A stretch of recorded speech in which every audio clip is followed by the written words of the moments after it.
So Wilson Rothman with the Wall Street Journal, welcome. Thank you. To the Smart Kitchen Summit. You just got off stage with Nathan Myhrvold talking to him about his bread book. Yep. I interviewed him. I asked him about the cricket bread, which he didn't.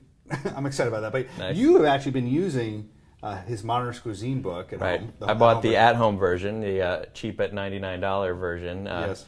I found it to be very usable as a home cook who does not like, compared to like the Alinea cookbook, which is beautiful on your coffee table, but hell in your kitchen, right? Modernist Cuisine at home, even though it's full of science and a lot of chemicals and things you might never use before, I found it to be easy to follow the steps. Not all of it's easy to do, but at least they're presented to it in a very coherent way. I don't think I would need the 5-volume, $600 version ever, and I'm hoping that the bread book comes out. There's an at-home version of that. He's not committing to that yet. So I think 5 volumes of bread is a lot of bread. it's a lot of bread. But talk a little bit about this love you have for cooking. You are the personal technology editor for the Wall Street Journal. Right. I think it's a fairly iconic position. I was a big Walt Mossberg fan, so you were kind of the heir apparent for that. And I hope I'm not embarrassing you. No. But the fact that you write about technology for the Wall Street Journal and you have this love of cooking, this seems like maybe a good area for you to cover. Yeah, well, it really is. The thing is, I cover as an editor with 2 columnists who, replaced Walt, and we really cover the range. We want to do everything that is considered personal technology, but I come in, and kind of scoot them out of the way in certain areas of interest, and one of them is absolutely cooking. I was born thinking about food, and thinking about how to make food, and I attribute that to my Sicilian grandmother, who was an opera singer, but somehow managed to come home and cook elaborate meals for 100 people, and she was one of these amazing industrious cooks.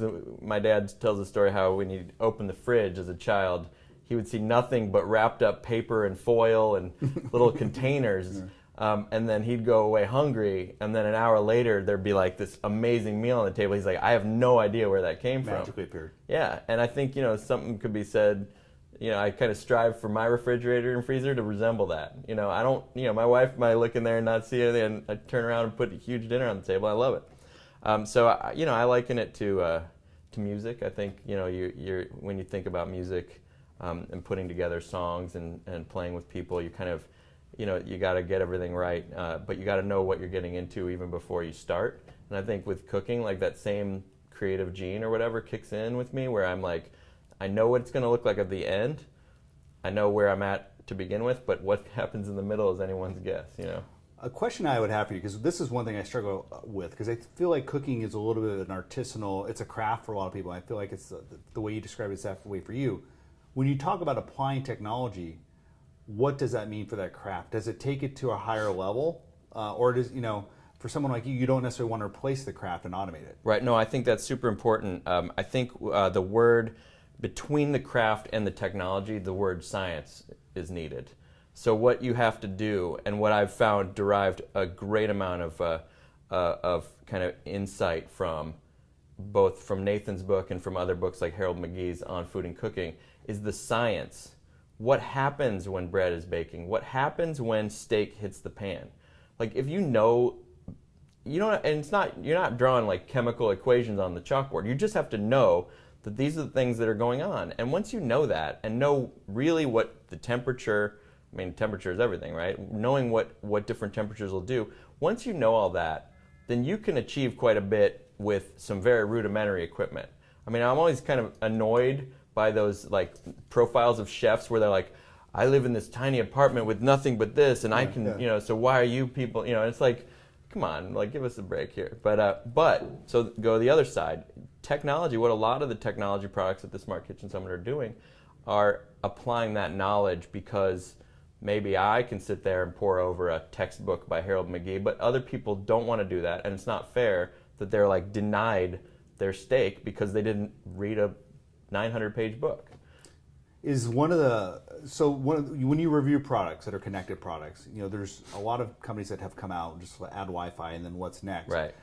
With regards to the kitchen, are you seeing people, or at least some of these companies, adding connectivity for useful reasons, and kind of taking that and making this for the consumer much higher value than it would be otherwise? Well, I mean, that's the question, right? Yes, we're seeing people adding a lot of connectivity. Is there value always? It depends. And really, one of the fascinating things to me is sous vide is a very good example. At first, when I heard about Wi-Fi connected sous vide, I thought it was stupid, because 72-hour short ribs go in, and then 72 hours later they come out. I do not need and if I'm late by an hour, guess what? People aren't going to be like, these are 73-hour short ribs. What the heck? But what they did do, and why I was convinced then to kind of turn around and write about them as a good thing last Christmas time was they brought information. So it's not necessarily about the notifications. We all walk around with timers in our pockets. We don't need that thing to be counting down. We can do it another way. Right. But what we don't all have, even people who are cooking all the time, we don't all have the exact numbers to cook the temperature and time that like to do asparagus or to do salmon or to do shrimp. Like, you don't know that, and you can either pull out 3 books. I mean, I do this sometimes. Pull out like multiple sources because I don't trust just one, and go through and kind of cross-check them and all that.